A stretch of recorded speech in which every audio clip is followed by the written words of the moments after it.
Savoir et comprendre avec la rédaction d'RMC le samedi, le dimanche, ce matin, ce qu'on appelle no kids, child free, childless, des anglicismes qui veulent tous dire que ces Français ne veulent pas d'enfants. Ils sont de plus en plus nombreux à l'heure du réchauffement climatique, d'une certaine prise de conscience, alors même que les injonctions à devenir parents perdurent. On a entendu Elon Musk cette semaine, patron de Tesla, de SpaceX, lui-même père de 10 enfants, qui appelait les terriens à repeupler la planète. Il dit: la chute de la natalité est le plus grand danger pour notre civilisation. Bonjour Martin Cadoret. Bonjour Mathieu. Il y a aussi ce salon ce week-end à Paris, Désir d'enfant, pour encourager les Français à procréer.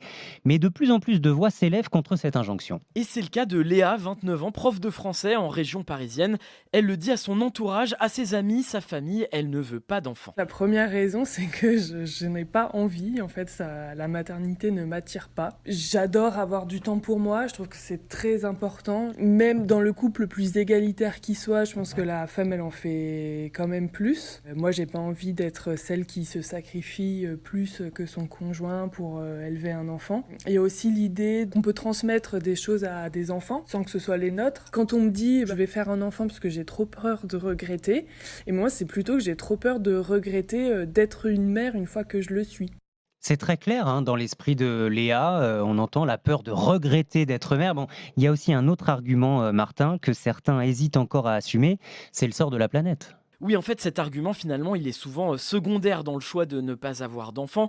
C'est en tout cas ce qu'assure Bettina Zourli. Elle aussi est child-free. Il y a 3 ans, elle a créé un compte Instagram au nom explicite « Je ne veux pas d'enfant ». Elle a voulu libérer la parole sur ce sujet et elle reçoit de plus en plus de messages. Déjà, énormément de personnes me disent que c'est juste une ouverture d'esprit immense d'avoir accès à des personnes qui expriment leur désir de ne pas être parents parce que ils et elles, et surtout des femmes, m'écrivent en tout cas, ne savaient pas qu'elles avaient le choix. L'injonction à la maternité et la pression familiale, sociétale et la famille nucléaire, faire des enfants, etc. C'est quelque chose qu'on a tellement bien mis en avant et sacralisé que plein de gens le voient comme naturel et obligatoire surtout. Bettina Zourli qui précise bien que c'est un choix personnel. Elle ne milite pas pour que les autres n'aient plus d'enfants, mais elle milite par contre pour se poser les bonnes questions. En fait, être childless, ce n'est pas du tout une démarche de rejet, explique Edith Vallée, docteure en psychologie, qui a beaucoup travaillé sur la question. Ce n'est pas « je ne veux pas avoir d'enfant », c'est « je veux réaliser l'inclination vers laquelle je sens que je vais », que ce soit la maternité, parce qu'elle peut permettre évidemment une réalisation de soi,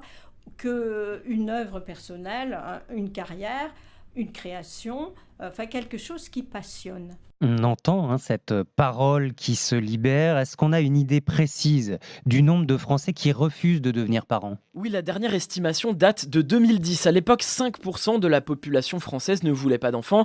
Un chiffre stable depuis les années 90. C'est la première enquête sur le sujet.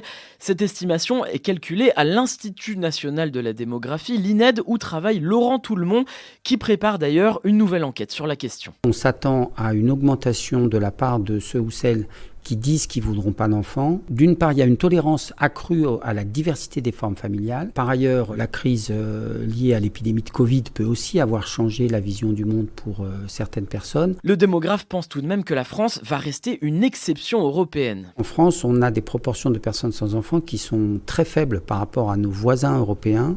Et cette particularité française, je crois qu'elle va persister, parce que les conditions de conciliation entre vie familiale et vie professionnelle, même si elles sont loin d'être parfaites en France, sont moins difficiles, et notamment pour les couples qui ont un enfant, que dans d'autres pays. Avoir un enfant en France, ça n'est pas renoncer à faire carrière comme dans d'autres pays. Et puis, il y a une autre explication. Le démographe Laurent Toulmont le dit lui-même, le discours child-free est beaucoup plus structuré et accepté dans les pays étrangers comme le Royaume-Uni, l'Allemagne ou les États-Unis.